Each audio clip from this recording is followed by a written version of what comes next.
오늘 우리에게 주신 하나님의 말씀 요한일서 2장 1절에서 11절까지의 말씀입니다.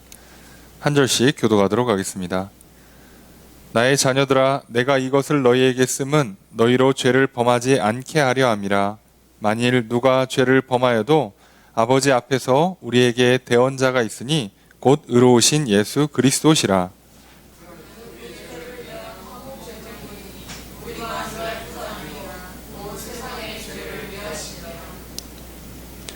우리가 그의 계명을 지키면 이로써 우리가 그를 아는 줄로 알 것이요, 그를 아노라 하고 그의 계명을 지키지 아니하는 자는 거짓말하는 자요, 진리가 그 속에 있지 아니하되, 누구든지 그의 말씀을 지키는 자는 하나님의 사랑이 참으로 그 속에서 온전하게 되었나니 이로써 우리가 그의 안에 있는 줄을 아노라.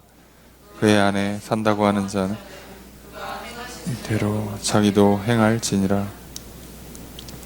사랑하는 자들아, 내가 새 계명을 너희에게 쓰는 것이 아니라 너희가 처음부터 가진 옛 계명이니 이 옛 계명은 너희가 들은 바 말씀이거니와, 다시 내가 너희에게 새 계명을 쓰노니 그에게와 너희에게도 참된 것이라. 이는 어둠이 지나가고 참 빛이 벌써 비침이니라.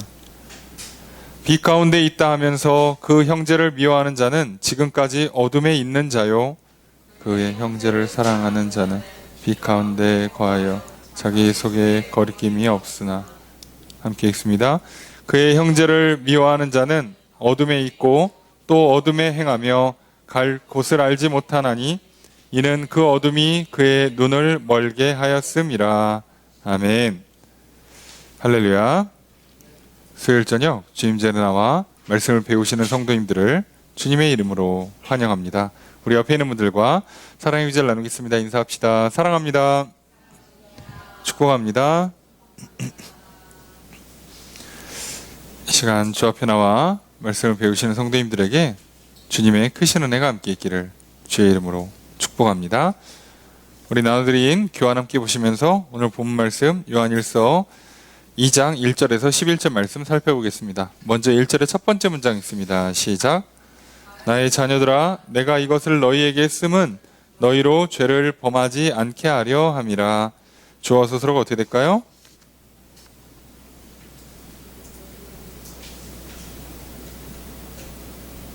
그죠? 내가 쓴다예요.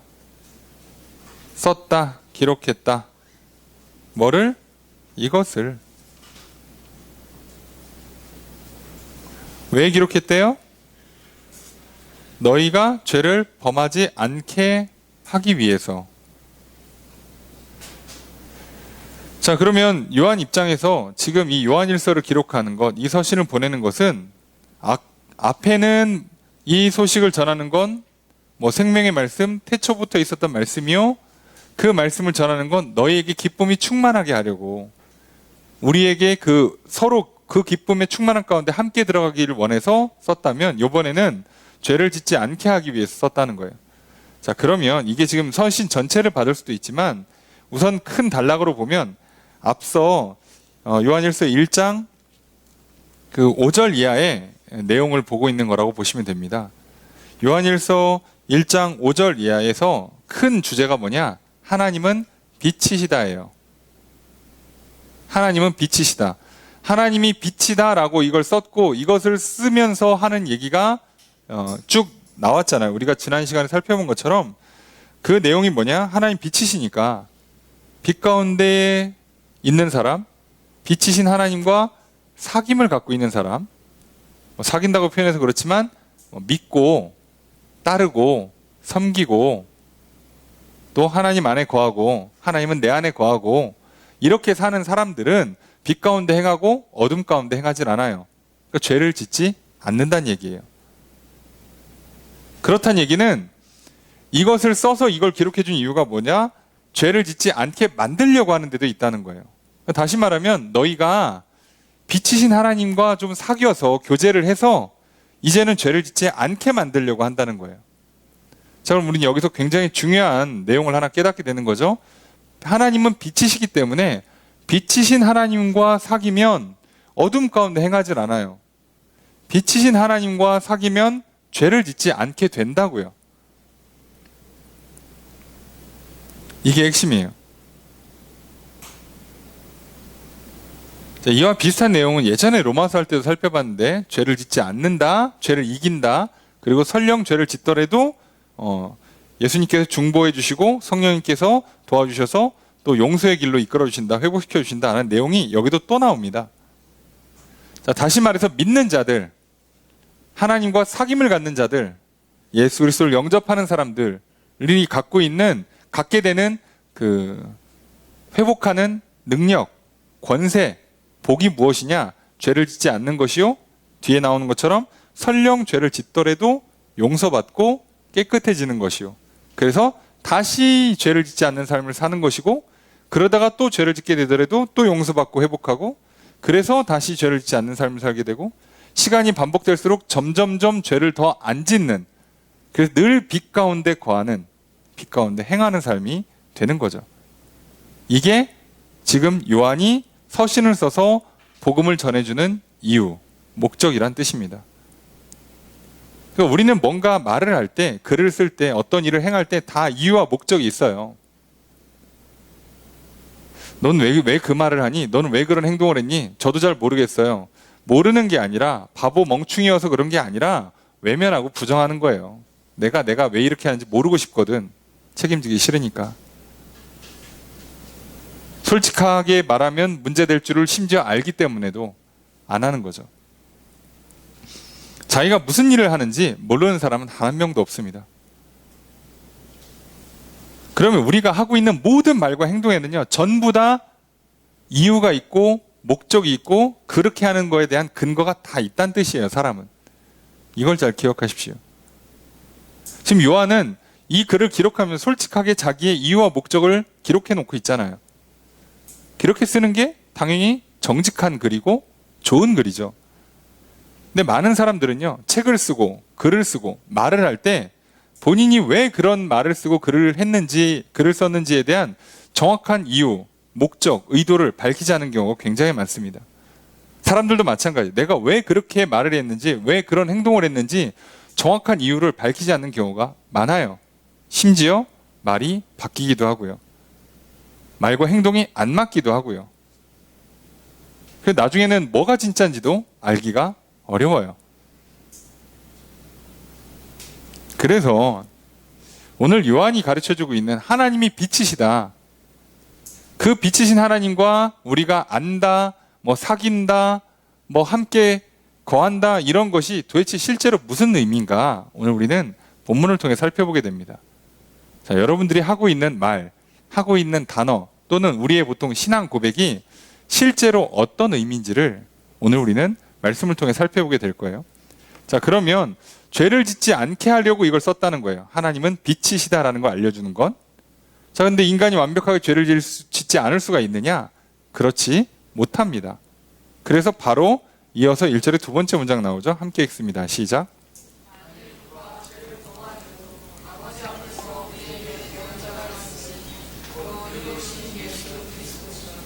주어서로 어떻게 될까요? 그죠? 자, 대언자가 그냥 있다예요. 그죠? 대언자가 있다. 이게 왜 중요하냐? 조건이 있어요. 조건. 어떤 조건일 때 이게 굉장히 중요한 이유가 되는가? 만약 누군가 죄를 짓는다면, 또한 뭐를 기억하라는 거예요? 대언자가 있다. 대언자라고 되어 있는 이 본문은 헬라어 원어가 파라클레토스예요. 어디서 많이 들어보셨죠? 예, 보혜사라고 번역하는 단어. 중보자라고 번역하는 단어가 파라클레토스예요. 그러니까 이게 대언한다, 중재한다, 중보한다, 이게 다 똑같은 말이에요. 그 사이에 껴서 얘기해 주는 거거든요. 중간에 껴서 얘기해 주는 거를 다 이런 표현을 하시면 돼요. 대언, 중재, 중보. 그러니까 이게 사람의 입장을 하나님께 대변하는 것이기도 하고, 하나님의 말씀을 사람에게 전해주기도 하는 건데, 이제 주로 사람의 말을 하나님 앞에 전해주는 거예요. 그러면 말을 전해주느냐? 그게 아니고요. 대언자, 중재자, 중보자가 왜 중요하냐? 이들이 하는 역할이 있어요. 단순히 중재, 서로 합의를 보는 게 아니라 예수님이 하는 중재의 핵심은 우리를 위해서 변호해 주시는 겁니다. 이게 진짜 중요해요. 자, 변호를 해주시는데, 자, 예수님은 변호사가 되시는 거예요. 하나님은 재판장이 되시고, 자, 우리를 고소고발하는 건 당연히 사단이죠, 사단. 고소고발합니다, 하나님한테. 하나님, 제보세요, 죄 졌대요, 라고 고발합니다. 자, 죄를 졌으니까 어떡하나, 하나님 벌 주셔야겠는데, 라고 고발을 해요. 자, 이 고발이 떨어지면 하나님 입장에서 어떻게 해야 됩니까? 벌을 내려야죠. 의로우신 재판장이니까. 그래서 이대로 재판이 진행되면 무조건 벌을 받아요. 하나님, 저거는 사형인 것 같네요. 그러면 무조건 사형이 떨어지게 돼 있어요. 그런데 중간에 누가? 예수님이 변호를 하세요. 자, 변호할 때는 뭐가 필요한 거죠? 기준, 법이 필요해요. 자, 사단은 율법을 기준으로 이건 사형입니다라고 할 때 예수님은 어떤 것으로? 하나님의 법에, 율법 그 위에 있는 하나님의 법, 믿음의 법을 가져다가 하는 거죠. 그래서 아버지, 존경하는 재판장 되시는 여호와 하나님 아버지 딱 하면서 시작하는 거죠. 누구든지 예수를 믿고 그 십자가의 대속의 공로를 의지하면 의롭다고 칭해준다 하시지 않았습니까? 자, 내가 보니까 저 사람이 제 이름을 부르고 있습니다. 저를 믿고 있는 게 확실합니다. 자, 그러니 하나님께서 이 재판권에 대해서 이 사람은 의롭다고 해주십시오 라고 변호를 하는 거예요. 여러분, 그건 내가 하는 게 아니에요. 예수님이 하시는 거예요. 예수님의 변호를 듣고 하나님께서 어떻게 하시는 거예요? 맞아. 그 기준으로 하면 이것은 비록 실제로 잘못은 했지만 내가 더 상위법인 거예요. 예수님의 법이. 자, 그걸 기준으로 무죄라고 선고를 할게. 땅땅땅 선고가 떨어집니다. 그럼 어떻게 됩니까? 유죄 판결이 나지 않았으니까 벌이 임하지 않아요. 저주가 임하지 않습니다. 자, 이렇게 되는 거예요.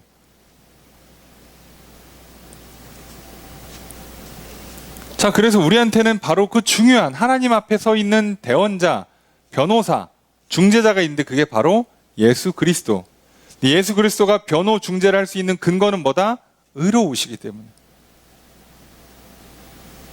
예수님이 의로우시니까 이게 가능한 거예요.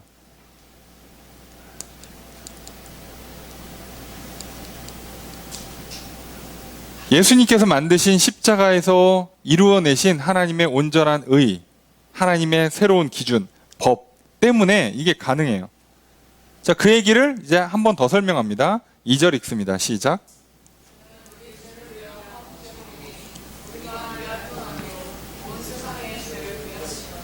저것으로 어떻게 될까요?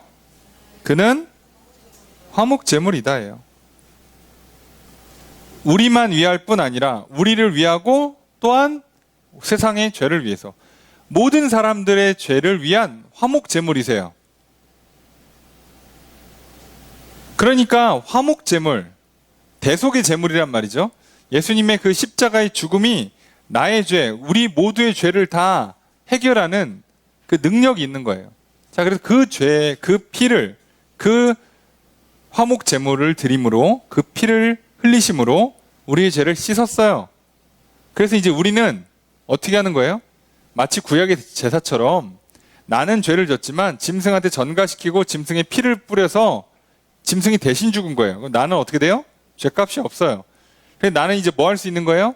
하나님 앞에 나갈 수 있는 거예요. 나가서 어떻게 한다고요? 예배를 드리고 기도를 드리면 하나님이 내 예배를 받아주시고 기도를 응답해 주시고 복을 내려주신다고요. 그래서 하나님과 나 사이의 관계가 어떻게 하다? 화목하다 이 뜻이에요. 지금 예수님께서 그 일을 해주시는 거예요. 내가 피를 흘려야 되는데 내가 십자가에서 죽어야 되는데 대신 죽으셨어요. 그래서 이제 나는 뭐를 의지해서 그 예수님의 공로, 예수 그리스도의 이름을 붙들고 나가서 하나님 앞에 서면 예배가 응답되고 기도가 응답되고 하나님 내게 복을 주세요. 생명을 주세요. 그래서 나는 살아요.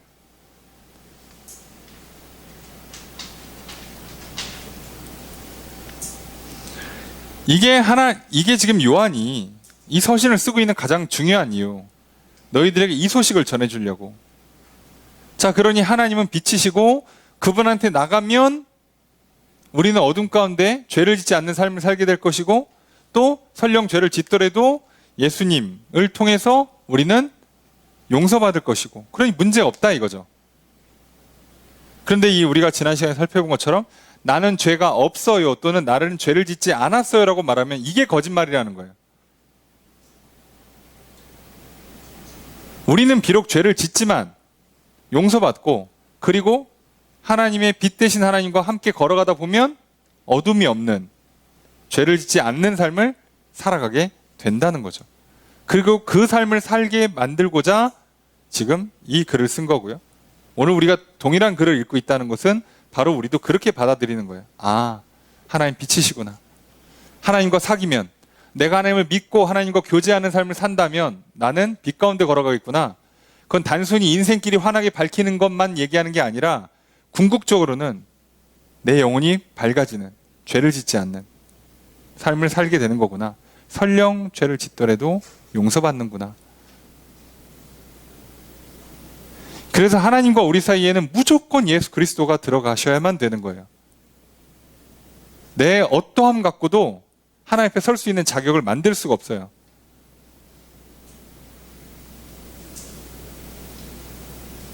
그래서 예수님의 이 중재 작업 때문에 우리는 하나님 앞에 설 수 있고, 그 바람에 우리는 계속 빛 가운데 걸어갈 수 있고, 결국 죄를 짓지 않는 삶까지 가능해지는 거죠.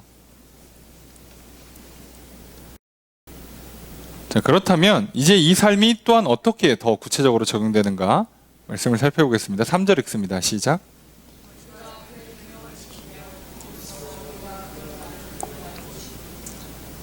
자, 그래서 이제 이 3절이 굉장히 중요한 표현이 돼요. 자, 먼저 주어수로 살펴보겠습니다.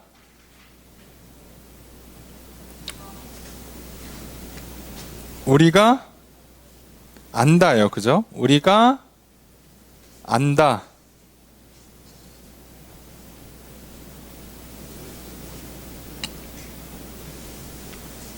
알게 된다. 안다. 이런 뜻인데요. 우리가 안다. 뭐를 알아요? 우리가 그를 알고 있구나 라고 안다는 거예요. 문장이 좀 특이하죠? 여기서 그는 누구예요? 여기서 그는 누굴까요? 자, 지금 여기서 이렇게 문장을 받으면 굉장히 좀 부정확하죠? 근데 부정확해 하면 해도 상관이 없어요. 왜요? 예수님이어도 되고 하나님이어도 상관이 없는 거예요.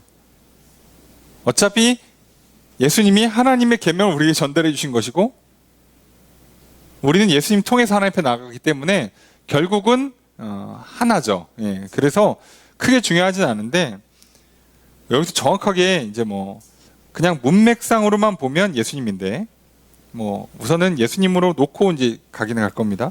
우리가 예수님의 계명을 지키면 이로써 우리가 예수님을 아는 줄로 우리가 안다.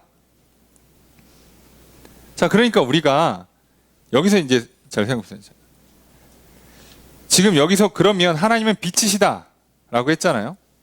그리고 그분과 사귀면 자, 빛 가운데 걸어갈 것이다. 죄를 짓지 않을 것이다. 죄를 짓더라도 그리스도라는 대언자, 중재자로 인해서 우리는 용서받을 것이다. 자, 했어요. 그럼 이제 우리는 뭘 파악해야 돼요? 내가 지금 사귀고 있나? 하나님과? 내가 지금 하나님을 믿고 있나? 이걸 어떻게 하냐는 거예요. 그죠? 이걸 알아야 될 거 아닙니까? 중요한 건 이거잖아요. 자, 이것만 되면 이제 뒤가 다 해결되는데, 그럼 나는 이걸 해결해야 되잖아. 그럼 우리는 이걸 뭘로 한다고요? 내가 하나님을 믿고 있다, 하나님과 사귐을 갖고 있다는 걸 뭘로 확인한다고요? 계명을 지키는 것으로.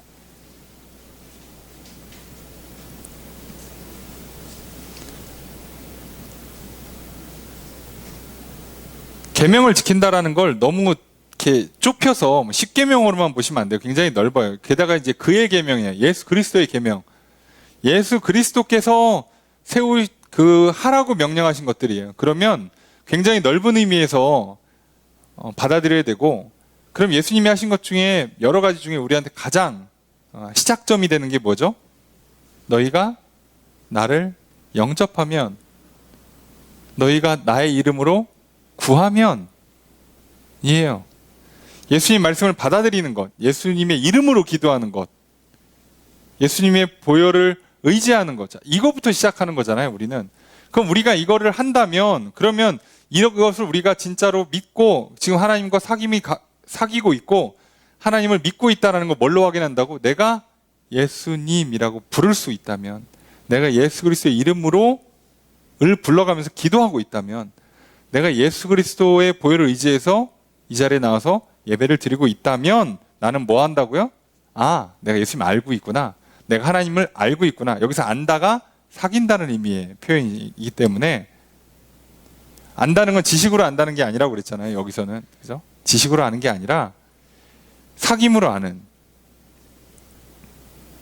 관계적인 알을 얘기하는 거예요. 지적인 알이 아니라 관계적인 알이기 때문에, 자, 그러면 우리가 내가 지금 하나님이랑 사귀고 있구나.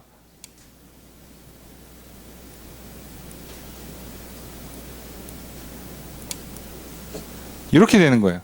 자, 그렇다면 이제 우리가 잘 생각하셔야 돼요. 우리는 늘 내가 믿는지 안 믿는지도 헷갈리죠. 그죠? 그리고 우리가 볼 때 저 사람이 나 하나님 잘 믿고 있어. 난 뭐 오늘 죽어도 천국 갈 수 있어. 이렇게 얘기하는데, 이게 옆에서 쭉 지켜보니까 이게 진짜 믿는 건 맞나 싶은 사람이 있단 말이에요. 또 반대로 누구는 야, 진짜 저 사람은 참 신실하게 산다라고 생각이 들 정도로 바르게 잘 사는 것 같은데, 본인은 난 너무 믿음이 없어. 오늘 주님 오시면 나 어떻게 될지 모르겠네. 불안한데 살짝. 약간 조금 마음이 이렇게 평안하지만은 않아. 늘 이렇게 난 죄인이야. 뭐 이러면 우리가 약간 이상하잖아. 이거 뭐가 맞는 거지? 둘 중에 누가 맞을까? 라고 하면 답을 못 찾아요. 왜냐하면 둘 다 틀렸기 때문에. 자, 그러면 우리는 내가 지금 하나님을 믿노라, 하나님과 사귀고 있다, 교제하고 있다, 동행하고 있다, 뭐 등등등. 자, 이거 뭘로 확인할 수 있어요? 내가 하나님의 말씀대로 지키는가? 그럼 말씀을 그동안은 안 지키며 살았을 거 아닙니까? 믿기 전에는. 그럼 믿은 후에는 말씀을 지킬 거예요. 주일도 지키고, 시간도, 뭐 물질도 드리고, 예수님의 이름으로 기도도 하고, 자, 하고 있어요. 자, 그럼 이제 믿긴 믿는 거예요. 됐죠? 자, 사귀는 거 맞아요. 자, 그러면 우리의 그 행함의 정도가 곧 뭐의 정도라고 볼 수 있는 거죠? 믿음의 정도라고 볼 수가 있는 거예요. 100% 정확하지는 않지만. 그래서 우리는 우리의 말과 행동을 통해서 내 영혼의 믿음의 상태를 파악해 보는 거예요. 내가 이 정도 되겠구나.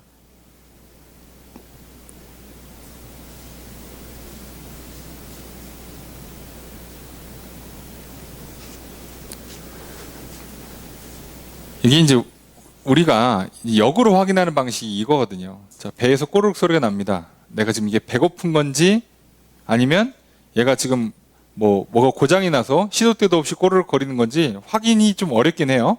그런데요, 보통의 경우는 어떻게 확인할 수 있어요? 배가 고프구나라고 해도 8, 90% 맞아요. 예, 이런 거죠. 사실 가장 정확해요. 내가 지금 이게 뭐가 문제가 있어가지고 시도 때도 없이 꼬르륵 거리는지 확인하려면 거의 내시경 해야죠. 예. 평상시에 내가 점검할 방법이 없어요. 대부분은요, 내가 밥 먹은 지 2시간밖에 안 지났는데 이렇게 벌써 꼬르륵 거리면 어떡하지? 소화가 잘 됐나 보죠. 예. 어떻게 해요? 그게 정확한 거예요. 소화가 잘 됐나 보죠. 먹고, 그리고 소화시키는데 별 문제 없으면 꼬르륵 거릴 때 먹는 게 가장 좋아요. 규칙적으로 살다 보면 우리가 이게 일상적으로 하고 있는 하루에 한 3끼 정도 고착화된 그 방법으로 가면 얼추 다 맞아요. 예. 이런 식으로 확인하는 거죠.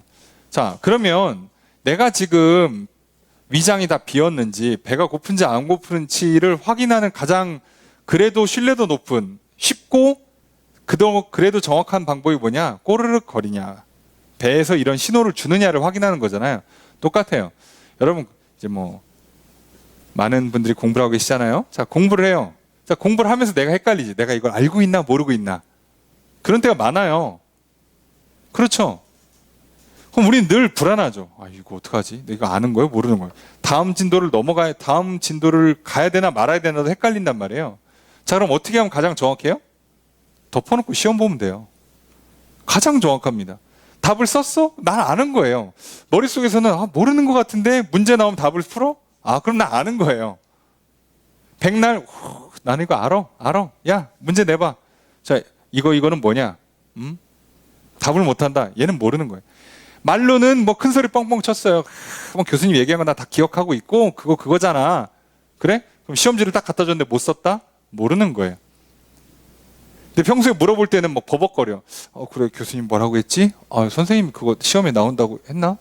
그게 이렇게 곱하기를 어떻게 되는 거지? 그 단어가 뭐지? 헷갈리는데 시험 볼 때 답안지는 썼잖아. 이 사람은 아는 거예요. 굉장히 간단하죠. 예. 결국 시험을 봐서 맞추면 내가 알고 있다라고 확인할 수 있는 거예요. 거꾸로. 그래서 시험은 말 그대로 테스트예요. 아냐 모르냐를 확인하는 작업이잖아요. 나조차도 이걸 알고 있는지 모르는지 스스로 확인할 방법이 마땅치가 않아요. 그렇잖아요. 누구는 모르는데 안다고 착각하고, 누구는 아는데 모르는다고 착각하고, 알 방법이 없어요. 그래서 어떻게 하는 게 가장 정확해요? 다 덮고 시험 보면 돼요. 답을 썼다? 아는 거예요. 못 썼다? 아직 모르는 거예요. 쉽죠? 사람들이 아는데요, 실수했어요.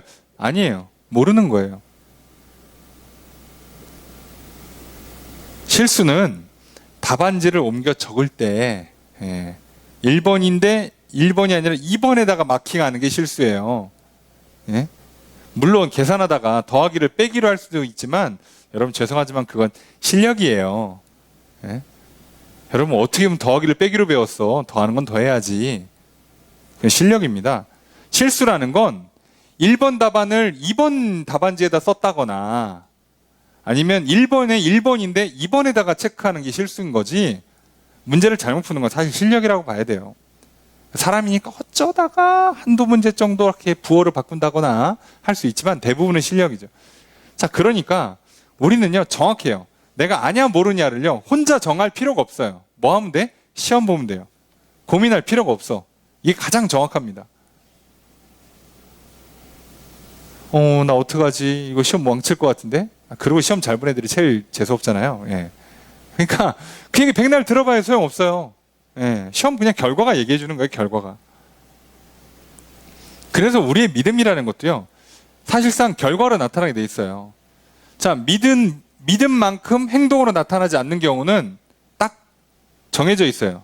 신체 능력이 안 따라줄 때, 너무 어리거나 병들어 있거나 어떤 특별한 장애가 있거나 인간이기 때문에 필연적으로 찾아오는 피곤함, 아니면 건망증 같은 것 때문에 못하는 경우를 제외하고 대부분은요 하는 만큼 믿는 거라고 보시면 돼요.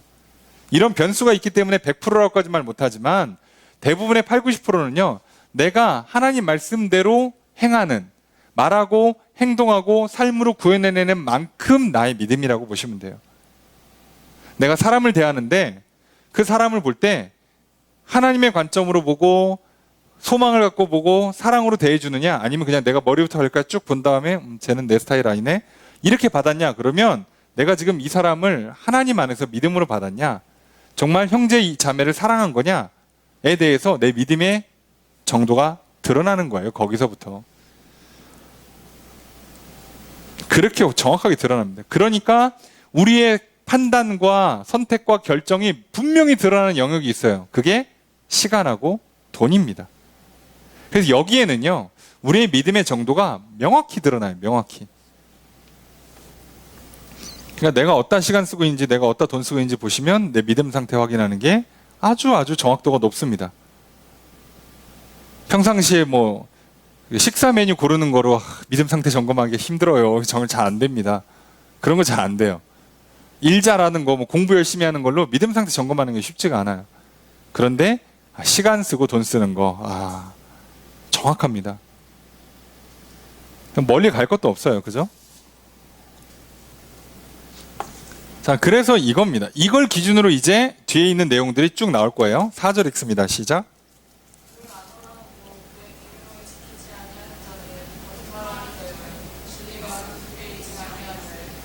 자, 주어 어떻게 될까요?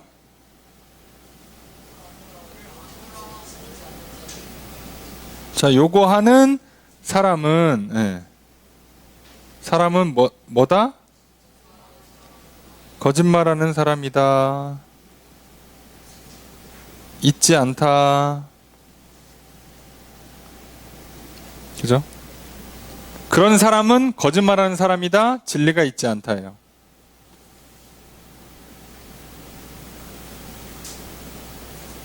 그 사람 안에는, 그러니까 이게 한국식으로 표현해서 약간 애매한데,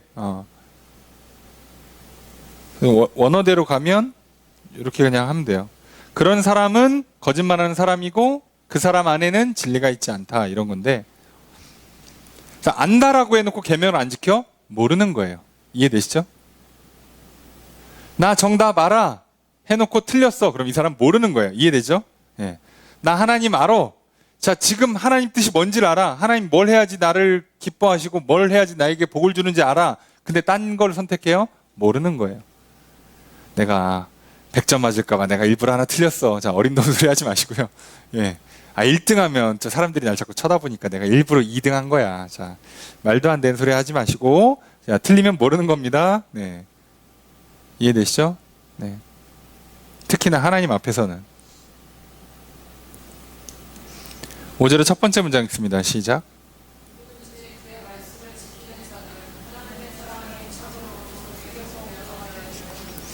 주어서로 어떻게 될까요? 그죠? 하나님 말씀을 지키는 사람은 어떻다?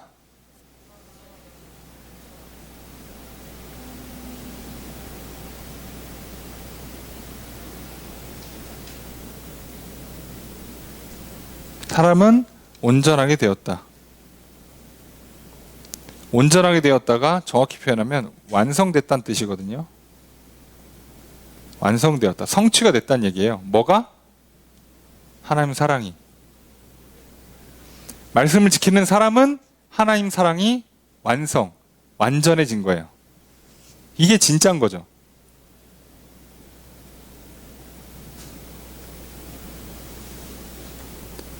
그럼 말씀을 지키는 거랑 하나님 사랑하는 건 구분이 떨어질 수가 없어요. 왜요? 예수님 계명이 뭐예요? 하나님 사랑해라. 이웃 사랑해라예요. 예수님의 말씀이 사랑하라예요. 그러니까 그 말씀을 지킨다, 계명을 지킨다가 사랑한다는 거예요. 이게 같은 말이잖아요. 그러니까. 그래서 그걸 해야 완성이 되는 거예요. 완성이.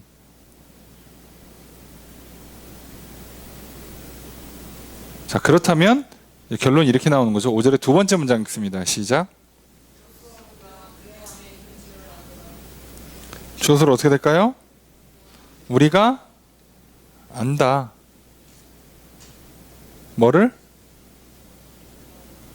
그죠? 하나님 안에 있다는 것을 안다예요. 그죠? 이걸 알아요. 어떻게 아는 것으로?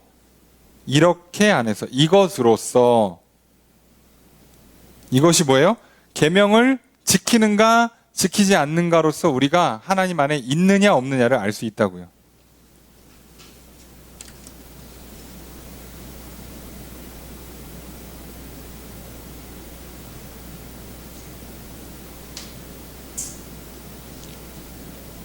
자, 그러니까 하나님을 안다라고 말하면 계명을 지키는 거예요.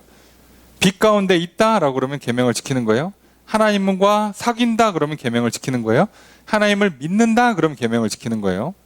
그러니까 이게 말에 대한 정의를 지금 내려주고 있어요.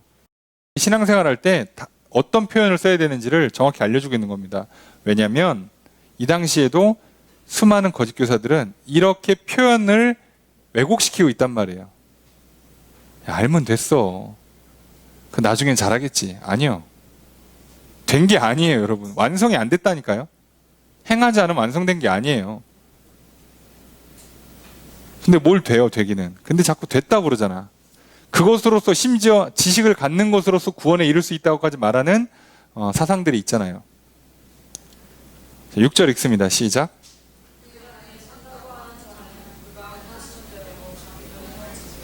주어서로 어떻게 될까요? 그죠? 이렇게 말하는 사람은 이렇게구나. 하는 사람 뭐 한다? 네? 그렇게 하는 사람은 행할지니라가 행해야 한다예요. 의무형입니다. 행해야 한다.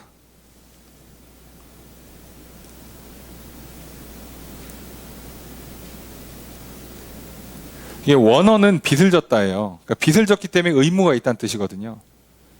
그러니까 빚을 져서 의무가 있는 거예요. 너가 이렇게 말을 한다는 것은 이렇게 행동할 의무가 있다는 거죠. 어떻게? 그가 행한 대로 너도 똑같이 행할 의무가 있다는 거예요. 우리가 하나님 안에서 살고 있다라고 말하는 사람은요, 하나님이 행한 대로, 그리스도께서 행한 대로 그렇게 행해야 될 의무가 있는 거예요.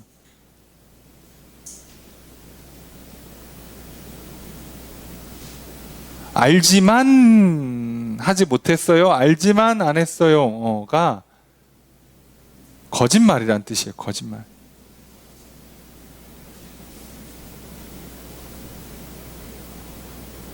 알았는데 몰랐어요라고 얘기하나, 알았지만 못했어요라고 하거나, 사실 다 거짓말이에요. 그죠? 예. 모르는 거예요. 쉽게 얘기하면 모르는 거. 숙제가 뭔지 알았지만 하지 않았어요. 자, 숙제가 뭔지를 몰라요. 숙제라는 걸 해야 된다는 걸 몰라요. 다시 말하면 숙제를 안 해도 된다고 생각하고 있다는 뜻이라고요. 이해가 되십니까? 여러분, 그러니까 그 언어를 파악하실 때 인간의 본성을 잘 기억하시면서 언어를 파악하셔야 돼요. 뭐 선생님이 시켰는데 숙제를 안 했어? 뭐 상사가 시켰는데 뭘 안 했어? 그거 그때 제가 들었는데 아이고 깜빡했네. 아니면 그거 해야 되는 줄 알았는데 제가 아이고 못했습니다. 자, 아니요. 이 사람 뭐라고 알고 있는 거예요? 안 해도 괜찮다고 알고 있는 거예요. 이거 안 하면 죽는다고 알고 있었으면 밤을 새서라도 합니다. 이해가 되시죠? 그러니까 여기에 내 생명이 걸려있다, 여기에서 내 화복, 복과 저주가 걸려있다라고 믿지 않는 거예요. 해도 그만, 안 해도 그만, 되면 좋고 안 되면 할 수 없고 정도란 말이에요. 여기에 지금 생사가 걸려있잖아요. 여기에 화복이 걸려있는 게 아니란 말이에요. 그러니까 그냥 해도 그만, 안 해도 그만이에요. 그렇게 믿는 사람은요, 뭐 기분 좋으면 하고 할 거 없으면 하고 기분 나쁘면 안 하고 이렇게 가는 거죠. 그러니까 나중에 근데 사람들이 왜 안 했냐 그러면 깜빡했어요. 아이고 한다고 했는데 몰랐어요. 모르기는 정확히 알고 안 한 겁니다. 늘 얘기하지만 뭐 사람은요 다 알아요. 자기가 하고 있는 모든 행동의 근거를, 이유를 전부 다 알고 있어요. 굳이 사람들한테 얘기 안 하려고 모르는 척하거나 외면하거나 부정할 뿐이지 다 알고 있어요. 술 마셔서 필름이 끊겼어요 라는 소리 듣지를 마세요. 예, 다 알고 있어요. 이 나라가 술만 마시면 관대하죠. 왜요? 법을 만드는 사람들도 알고 있어요. 나도 언젠가 술을 마신다는 걸. 나도 술을 마시고 있다는 걸. 내 주변에 있는 사람들 다 술을 마신다는 걸. 그렇기 때문에 안 하는 거예요, 이게.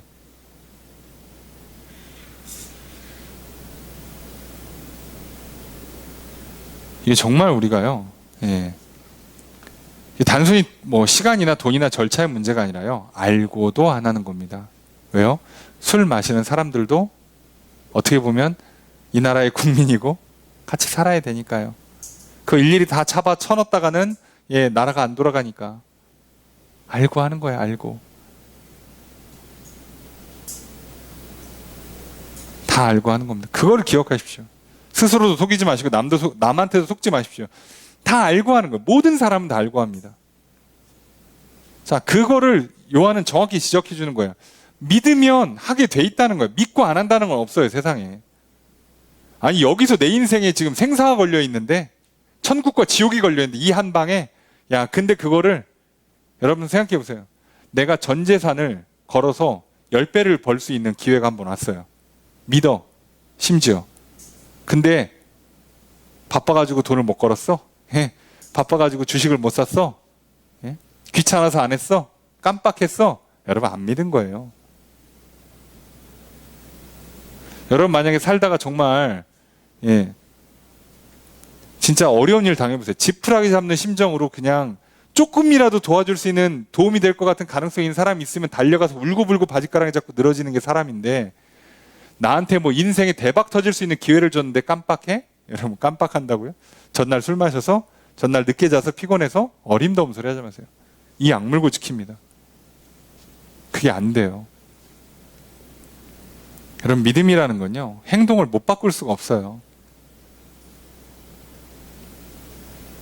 그러니까 우리가 착각하는 거예요. 믿는데 안 된다고 자꾸 착각을 하니까 자꾸 행동을 교정하려고 그러는데, 아니요. 믿음을 강화시켜야 돼요. 믿어야 행동이 움직여져요. 이거는 구분이 안 돼 있는 겁니다. 여러분 속지 마십시오.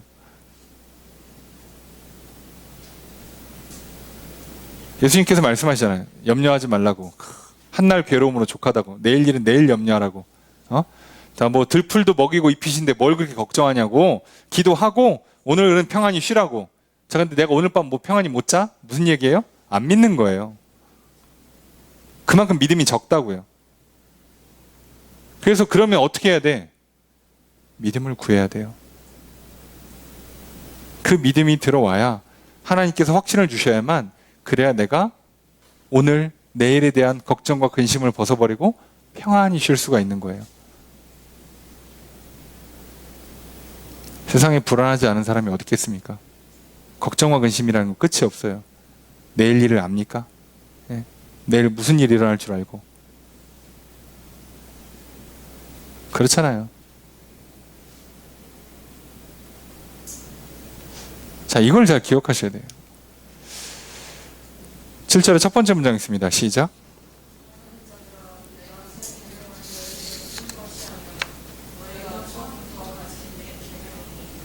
주어서로 어떻게 될까요? 내가 그저 쓰는 것이 아니다. 쓰지 않는다예요. 뭐를? 새 계명을 쓰지 않는다예요. 지금 내가 새로운 계명을 너희한테 주는 게 아니라 너희가 처음부터 갖고 있는 옛 계명을 기록하고 있다는 뜻이에요. 난 새로운 거 쓰는 게 아니라 옛 것을 쓰고 있다는 거예요. 구약도 똑같은 원리라는 거죠. 그래서 그 구약은 뭐냐? 7절의 두 번째 문장 있습니다. 시작. 주어서로 어떻게 될까요? 이 옛 계명은 말씀이다. 너희가 들은 바로 그 말씀이다라는 뜻이에요. 너희가 알고 있는 말씀, 너희들 모르지 않아요. 무슨 얘기냐? 구약 성경밖에 없어서 몰랐어요 라고 핑계하지 말란 얘기고, 예수님 오신데 예수님 메시아인 줄 몰랐어요 라고 핑계하지 말고, 너희들이 다 들었고 알고 있는 말씀 그대로 내가 지금 정리만 해주는 거예요. 하나님은 빛이시다. 이걸 처음 알았어? 하나님과 사귄다, 하나님과 믿는다, 하나님 안에 거한다, 하나님을 안다라고 얘기하는 건 말씀대로 살아야 된다는 걸 몰랐어? 아니요. 알고 있어요. 그대로 얘기해 줬을 뿐이에요. 새로운 얘기하는 게 아니에요. 새로운 가르침 주는 게 아니라 알고 있던 얘기를 또 해준 것 뿐이에요.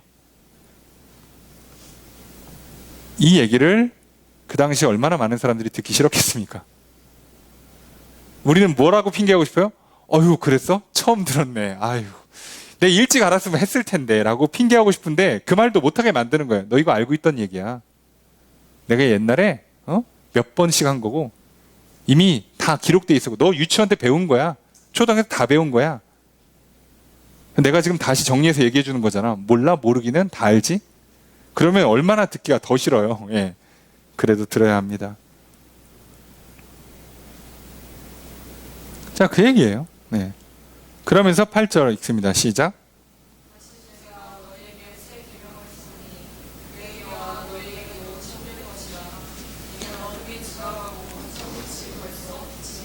주어서로 어떻게 될까요? 내가 쓴다. 뭘 써요? 새 계명을. 그런데 이게 무슨 소리야? 내가 한 거는 새 계명이 아니라 옛 계명이라면서 알고 있는 거. 근데 새 계명을 또 쓴대요. 왜요? 옛 계명이나 새 계명이나 그게 그거니까. 그 같은 말을 반복하는 거. 이게 다른 말 같이 들리지만 똑같은 얘기 하는 거예요. 아니, 구약이나 신약이나 하나님은 빛이었고 하나님을 믿는 사람들은 빛 가운데 걸어갈 거고 하나님을 아는 사람들은 하나님과 동행할 거예요. 죄를 안 져요. 죄를 져도 용서받아요. 그리고 다시 깨끗하게 빛으로 걸어가요. 이걸 반복한단 말이죠. 그럼 뭘 새로운 얘기예요. 그럼 예수님 와서 새 계명을 준다고 했을 때 하나님 사랑, 이웃 사랑인 건 사실상 구약이랑 뭐가 다릅니까? 똑같죠. 예. 니들이 왜곡시켜 놓은 거를 새롭게 딴소리 못하게 정리해 준 거지 다른 계명을 준 게 아니에요. 뉴라고 하는 건 새로운 게 창조됐다는 게 아니라 조금 오래 묵은 거를 다시 새롭게 우리 치면은 혁신? 아니면은 뭐 이렇게 새 단장, 리모델링, 뭐 리뉴얼 이런 거 했다는 얘기죠. 그거지 이게 무슨 없는 계명을 만들었다는 뜻이 절대 아니에요. 그래서 이것은 그에게 그리스도와 너희에게도 진짜다, 참된 거다. 어둠이 지나갔고 빛이 벌써 임했으니까 이건 진짜다예요, 진짜다. 그러니까 지금 말하고 있는 하나님 빛이다, 하나님을 안다는 것, 그래서 계명대로 살아야 된다는 거, 뭐 서로 사랑해야 된다는 거는 이게 진짜라는 거예요, 진짜. 그래서 이제 9절 말씀으로 이어집니다. 함께 읽습니다. 시작.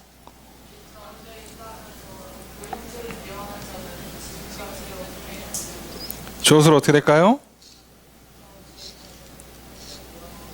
자, 요거 하는 사람, 그죠? 빛 가운데 있다고 말은 하는데 형제를 미워해. 그럼 이 사람은 뭐라고요? 어둠에 있는 사람이에요. 형제를 미워하면 어둠에 있는 사람이에요. 말을 백날 해봐야 소용없어요. 미워한다? 그럼 어둠에 있는 거예요. 내 영혼이 어두워. 내 영혼이 그만큼 빛 가운데 있지 않아요. 그만큼 믿음이 적어요. 이 완전히 어두컴컴하면 믿음이 없다고까지 얘기할 수 있는 거죠. 그 얘기를 하는 거예요.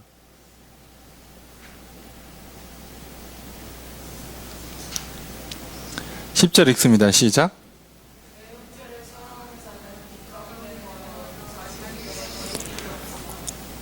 조수로 어떻게 될까요? 그죠? 그의 형제를 사랑하는 사람은 빛 가운데 거한다. 살고 있다. 형제 자매를 사랑하는 사람이 빛 가운데 거하는 거예요. 빛 가운데 거한다고 말하는 사람 말고 형제 자매를 사랑하는 사람이 빛 가운데 거하는 거예요. 하나님은 빛이시면서 요한일서의 큰 주제 중에 하나, 하나님은 사랑이시라. 크게 두 주제가 있거든요. 하나님은 빛이시다, 하나님은 사랑이시다. 이거 같은 말이에요. 그러니까. 그래서 뭐라고요? 자기 속에 뭐가 없어요? 거리낌이 없어요. 죄를 짓기 위해서 잔머리 굴리고, 거짓말하고, 이렇게 속여 넘어뜨려야 되고, 뭐 이렇게 감정을 충동질시키거나 조작하거나 속이거나 하는 일들을 할 필요가 없어요. 사랑하는 거 그대로 쏟아서 형제 자매를 대해주면 돼요. 그냥 아무 문제가 안 생기죠. 그러니까 어떻게 됩니까? 거리낌이 없다. 거리낌이라고 하는 건 원뜻이 장애물이에요. 장애물이 없어요. 내가 형제 자매를 사랑하는데 장애물이 있겠습니까? 없어요, 여러분. 거칠 게 뭐가 있어? 내가 시간을 쓰고 내가 돈을 쓰고 내가 내 몸을 들여서 헌신하는데 뭘 거칠 게 있어요? 내가 저 사람 위해서 기도해 주는데 장애물이 필요합니까? 없죠. 내가 저 사람 위해서 뭐 커피 한 잔을 사는데 장애물이 있어요? 내 지갑에 돈만 있으면 할 수 있는 거잖아요. 내가 저 사람을 위해서 시간을 내주고 또 내가 저 사람과 함께 대신 도와주고 수고해주고 하는 일을 해요. 뭘 거리끼냐고. 근데 여러분, 사랑이 있으면요 거리낌이 없어요. 세상 사람들이 얼마나 인생 피곤하게 사는지 아시겠죠? 믿음이 없고 사랑이 없으면요 머리는 머리대로 복잡하고요, 마음엔 갈등이 생겨요. 할까 말까. 감정은 이렇게 충돌 저렇게 충돌, 어느 날은 좋았다 어느 날은 싫었다가 정리가 안 돼요. 정리가. 그래서 어려운 겁니다. 그럼 빛 가운데 거하고 사랑 가운데 거한다는 건요, 이 생각과 마음이 하나로 쫙 통일돼서 들어가는 거예요. 그래서 행동이 명확하게 떨어져요. 그래서 우리가 알잖아요. 뭔가 사랑에 빠지잖아요. 어떤 식으로든 간에. 그러면요 명확히 드러나요. 저 사람이 정말 어떤 음식을 진짜 좋아한다. 어떤 가전제품이 됐든 어떤 뭐 물건이 됐든 옷이 됐든 정말 아끼고 사랑한다. 옆에 있는 사람이 모를래야 모를 수가 없어요. 신기하죠. 예. 이게 모를 수가 없어요. 특히나 여러분 뭐 연애하잖아요. 옆에 있는 사람들이 모를 수가 없어요. 특히나 이제 사내 연애, 비밀 연애 같은 건 구조적으로 불가능합니다. 자기들만 몰라요. 남들 다 알죠. 티가 나거든요. 안 날 수가 없어요, 여러분. 이 거리낌 없이 나오기 때문에요. 완벽하게 조작한다. 이렇게 딱딱딱, 야, 누구한테는 어디까지만 해야 되고, 누구한테는 뭘 하면 안 되고, 이러면서, 내가, 어떤 물건을 나만 몰래 사랑한다? 어떤 일을 나만 몰래 행한다? 누군가를 나만 몰래 사랑하고 있다? 관계를 그렇게 맺는다? 불가능해요. 여러분, 그거 자체가 거짓이에요. 그래서 진짜 사랑에 빠지면요, 그런 장애물을 오히려 뛰어넘잖아요. 한계를 뛰어넘잖아요. 되려. 근데 사랑하는데 장애물을 만들어? 자, 이게 요거는 안 되고, 자, 요거는 피하고, 그리고 여기서만 해야지. 이게 어떻게 가능합니까? 여러분 생각해 보세요. 내가 하나님을 정말 하나님이 나를 사랑하시잖아요. 근데 하나님이 나를 사랑하는데 장애물이 있을까요? 죄가 장애물이 돼. 그럼 어떻게 해요? 자기 아들을 십자가에 달려 죽여서까지도 오는 거예요. 갈 방법이 없잖아. 끊어졌잖아. 그러면요, 사실 말이 좋아서 그렇지 자기 자신을 죽이는 거잖아요. 자기 자신을 내어주시면서까지 온다니까요. 막을 길이 없어요, 사랑을. 어떻게 막을 건데. 여러분 뭐 표현상 그렇지만 하나님께서 인간을 창조하셨기 때문에 사단이 더 삐진 거거든요. 예, 원래 안 삐질려다가 아니 쟤네들은 우리랑 똑같은 존재인데 육체까지 줘? 얘네 때문에 우주 만물을 창조해? 아, 너무하네. 더 삐졌단 말이에요. 예, 안 그래도 교만해서 불만이 많은데 타락한 천사가 되는 거죠. 그만큼 우리에게는요, 한계를 없이 주세요. 인간 하나 만들려고 지구를 지으시기 위해서 온 우주 만물을 지었단 말이에요. 여러분, 오늘날의 자연과학들이 밝혀주는 우주의 사이즈나 원리를 보세요. 근데 수많은 사람들이 지금도 뭐라고 생각해요? 어딘가 생명체가 있을 것이다. 뭐 그렇게 믿으시든가. 네, 저는 그렇게 믿지 않습니다. 이게 구조적으로 불가능에 가까워요. 여러분, 태양계 내에서도 인간이라는 생명체가 살 수 있는 행성은 지구밖에 없어요. 아예 불가능합니다. 아예. 사실상 달이 존재하는 이유가 뭐예요? 사실 큰 의미가 있겠습니까? 밀물, 썰물이 가장 커요.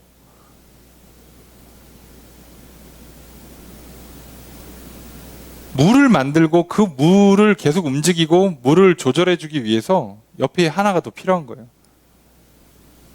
그리고 밤에 태양빛 반사시켜서 지금이야 이제 밝게 불을 켤 수 있지만 불과 100년 전까지만 해도 거의 달빛에 의존해 살았잖아요. 살게 해주고 그걸 통해서 절기를, 날짜를 계산할 수 있게 해주고 오로지 인간 하나를 위해서 만든 장치예요. 모든 게 다.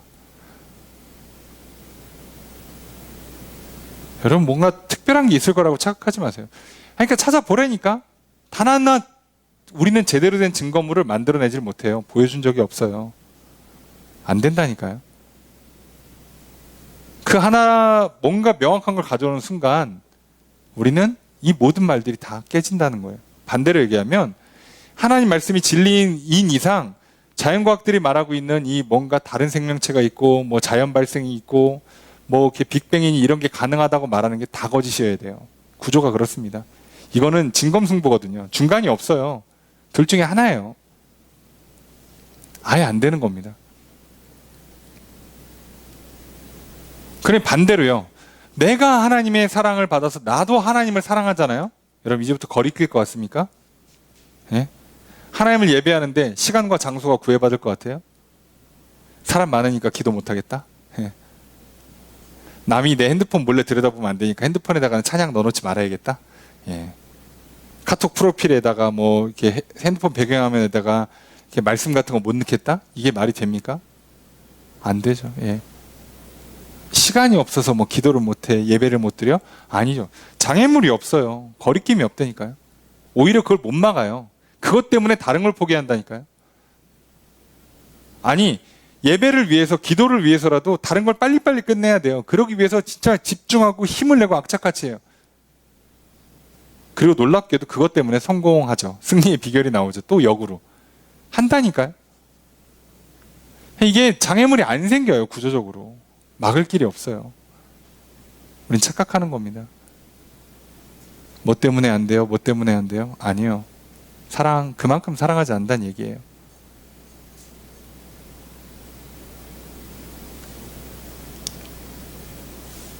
(11절) 함께 읽습니다. 시작.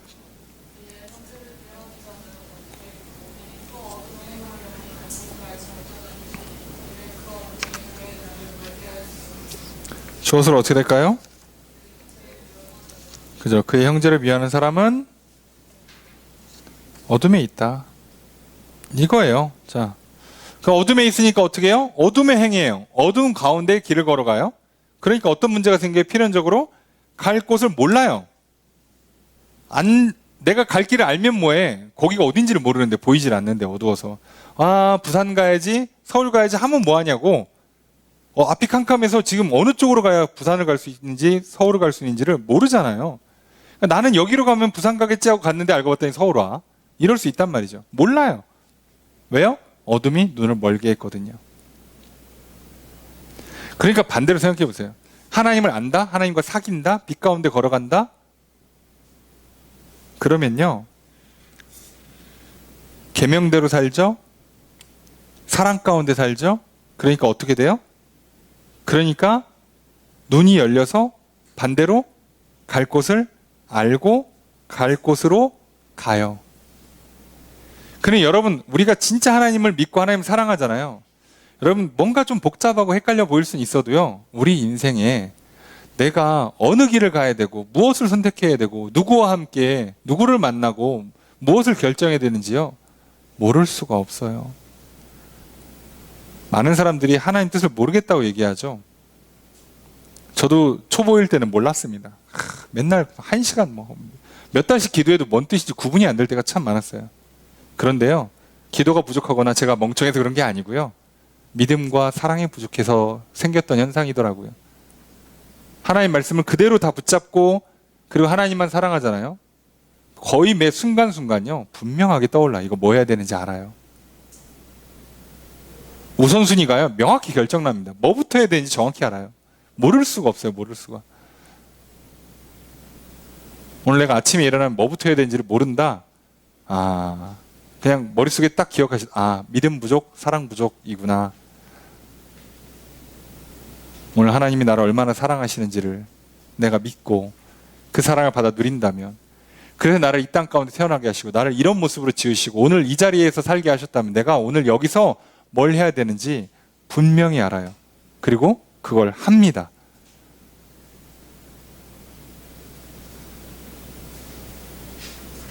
그래서 그렇게 하면 결과적으로 계명을 지키는 게 되고요, 죄를 짓지 않는 삶을 살게 되는 거예요. 계명을 지켜야지 해서 계명을 지키는 게 아니에요, 여러분. 이를 악물고 참아야 하느니라, 어떻게든 내가 계명을 지켜서 오늘 승리하리라 그렇게 하면요, 금방 지쳐서 못해요. 여러분, 사랑에 빠져보세요. 힘이 안 들어요. 힘든 줄을 몰라요, 그냥. 하나님과 우리 사이 관계도 그래야 됩니다. 그러니까 늘 우리는 뭐예요? 힘을 내갖고 이를 악물고 사랑해야 하느니라, 어떻게든 이 관계를 붙잡아야 되느니라 이러면요, 너무 힘들어요. 신앙생활 힘들다고 하시는 분들이 있어요. 이렇게 하니까 힘든 거예요. 이런 방식으로 하면 진짜 힘듭니다. 하나님께서 설마 우리랑 그렇게 하실까요? 하나님께서 내가 인간들을 사랑하리라, 말 들을게 안 듣네, 저것들 죽여 말아, 이를 악물면서 그래도 내가 사랑해야지, 이럴 것 같습니까? 아니요. 사랑하기 때문에요, 안타까워하고 어떻게든 기회만 있으면 틈을 파고 들어가서 말씀하시려고 그러고 구원의 길로 열어주시려고 애를 쓰신단 말이에요. 그게 전혀 힘들잖아요. 설마 하나님께서 예수님을 이 땅에 보낼까 말까를 한 1000년 고민하셨을 것 같습니까? 아니에요. 인간을 창조하는 순간부터 그거는 머릿속에 염두한 거예요. 여기까지 갈 거라는 거 알고 하신 거예요. 기꺼이 하시는 거예요. 내가 죽어야지. 내가 내 자녀들 위해서 이 한 목숨 바쳐서라도 사랑해. 그거를 하고 인간을 창조했다니까요. 그래서 여러분 기억하시면 돼요. 오늘 우리의 삶의 문제가요, 생각보다 복잡하게 풀지 마십시오. 뭘 더 많이 배워야 되고, 무슨 조건이 갖춰져야 되고, 상황이 뭐 허락돼야 되고, 뭐가 뭐 내가 과거에 있던 문제를 또 풀어내야 되고, 옛날에 못 배운 거 다 배워야 되고, 옛날에 못한 거 다 이렇게 무마해야 되고, 수습해야 되고, 그리고 나야 이제 뭘 좀 할 수 있다고 착각하지 마세요. 하나님 믿고 사랑에 빠지시면요, 진짜 놀라운 일들이 일어납니다. 안 될 것 같은 게 없어요. 물론 저도 그걸 완벽히 삶에서 구현해내지 못해서 늘 아쉽고 늘 부끄럽고, 그래 늘 기도하는 거잖아요. 뭐 단 거 기도합니까? 하나님 믿음을 주십시오. 사랑에 충만에 빠지기 원합니다. 온전한 믿음, 온전한 사랑으로 서고 싶습니다. 그래야 돼요. 제가 목회하는 게요, 뭐 솔직히 세상에 쉬운 일이 어디 있겠습니까만, 목회도 쉬운 일은 아니에요. 여러분들 학생도 쉬운 거 아니고요. 예? 여러분이 각각의 직장생활 하시는 거 쉬운 거 아니잖아요. 부모는 부모대로 힘들고 자식은 자식대로 힘들어요. 다 힘들어요. 근데 그 힘든 걸 참으면서 내가 목사인데 죽으나 사나 성도들을 위해서 열심히 살아야지. 참 내 마음에 안 드네. 왜 그렇게 한대. 아유 아쉽네. 실망스럽다. 그래도 사랑해야지. 그러면요, 병들어요. 골병 들으면. 예. 암 걸려 죽습니다, 목사가요. 그렇게 어떻게 해요? 그게 아니라요, 하나님 주시는 믿음과 그 안에 소망을 갖고, 그래서 넘치는 사랑으로 가야지. 뭘 해도 쉽고요. 그리고 뭐 기꺼이 하고요. 그리고 할 수 있는 힘과 능력들이 샘솟는 거예요. 해냅니다. 돼요. 그래요. 우리에겐 그게 필요한 거예요. 오늘 요한 1서의 표현대로 하면 우리에게는 하나님과의 사귐이 필요합니다. 바울의 표현대로 하면 믿음이 필요한 거예요. 예수님 말씀대로 하자면 말씀을 듣고 영접하는 거예요. 하나님을 모셔드리는 거예요. 접붙임 받는 겁니다. 표현이 어떻게든 간에 결국은 듣고, 하나님의 말씀을 듣고 믿는 것에서부터 시작해서 사랑으로 충만해지시면 여러분 빛 가운데 거할 것이요, 빛 가운데 행할 것이요, 하나님을 제대로 알 것이요, 내가 어디로 갈지도 알 것이요, 그리고 형제자매를 사랑하면서 자신을 사랑하면서 살게 될 것입니다. 그래서 장애물이 없는, 거리낌 없는 삶, 거침없는 삶, 어디로 가야 될지를 분명히 깨달아 알아 살아가는 삶, 바로 그 삶을 살게 될 것입니다. 그 삶이 하나님께서 우리에게 주고자 했던 생명, 평안, 행복한 삶의 핵심이라는 거 잊지 마십시오. 그리고 우리 또한 바로 그 길을 향해 걸어가시고, 그 길 가운데 정말 하나님이 지으신 모습의 그 뜻 그대로를 이루어내는 정말 승리하는 인생, 행복한 인생 살아가시기를 주의 이름으로 축복합니다. 그러니 먼저 오늘 말씀처럼 들으시고 믿음으로 서시고 사랑의 충만한 가운데 살아가시는 저 여러분들이 되시기를 주의 이름으로 축복합니다. 자, 말씀을 관찰해 보겠습니다. 우리가 그리스도를 아는지 분별하는 기준이 뭐라고 말합니까? 3절에 보니까 기준이 뭐래요? 예, 계명을 지키면.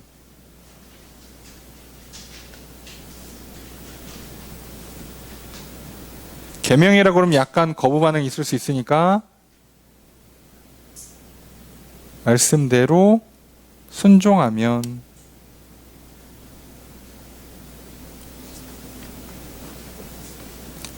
이게 돼야 돼요.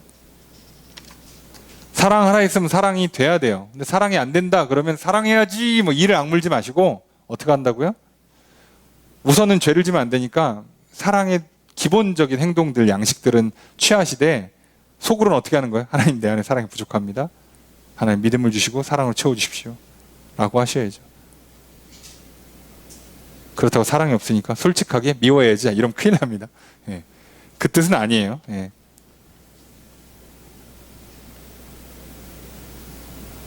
결국은 행동으로 옮기셔야 되는데 이걸 스스로 만들어내려고 하면 너무 힘들어요. 그래서 하나님께서 가르쳐주신 방법대로 하나님과 사귀면, 믿으면, 사랑에 충만해지면 계명을 따라서, 말씀을 따라서 하는 것이 굉장히 자연스럽게, 당연하게 원인과 결과로서 이루어지고, 예? 그 뭐 소위 나무와 열매, 가지와 열매처럼 만들어지는 거기 때문에 당연히 되는 거예요. 그 삶으로 가셔야 됩니다. 안 그러면 너무 힘들어요. 힘들어도 해내시면 다행인데 힘들다 보면 결국은 사람이 안 하게 돼 있잖아요. 이래서 큰 문제가 생기니까 힘든 신앙길이 아니라 정말 행복한 신앙생활, 정말 행복한 믿음의 여정이 되기를 소망합니다. 그 비결이 너무 간단하잖아요. 그죠? 예. 늘 들으시고 믿으시고 하나님 주시는 확신과 충만한 사랑 가운데 거하십시오.